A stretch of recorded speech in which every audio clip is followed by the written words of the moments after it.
ఊరొచ్చేసి ముందు రోజు night packing అనమాట. నేను ఊరెళ్ళిపోతున్నా అని చెప్పి తాతయ్య అయితే మొత్తం కాయలన్నీ తెంపేసి తీసుకొచ్చాడు. నేను పట్టుకెళ్తా కదా అని చెప్పి. అయితే మమ్మీ అయితే నీట్‌గా ప్యాకింగ్ చేసేస్తుంది. ఎటువంటి కలర్స్ యూజ్ చేయలేదు. అన్నీ నేచురల్‌గానే ఉన్నాయన్నమాట.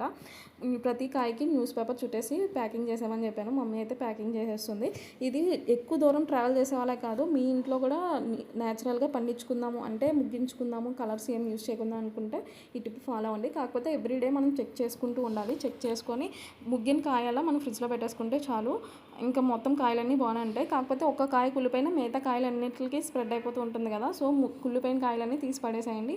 బాగున్న కాయలన్నీ ఫ్రిడ్జ్‌లో పెట్టేసుకుంటే చాలా బాగా వర్క్ అవుతుందన్నమాట. ఈ టిప్ అయితే నాకు చాలా బాగా వర్క్ అయింది. మీరు కూడా ఈ టిప్ ట్రై చేసి కామెంట్ చేయండి ఎలా అనిపించిందో మీకు. బయట ఎన్ని కలర్స్ యూజ్ చేస్తారో కలర్ రావడానికి, కాకపోతే ఇవి కలర్ రాదు. పైన పచ్చిగానే ఉంటుంది కలర్ అంతా. కాకపోతే లోపల మాత్రం ముగ్గిపోతుంది. టేస్ట్ మాత్రం చాలా బాగుంది. పురుగులు కూడా ఏం లేవు. అంత బాగుందన్నమాట కాయ. కాకపోతే 1, 2 కాయలు అయితే కుళ్ళిపోయినాయి.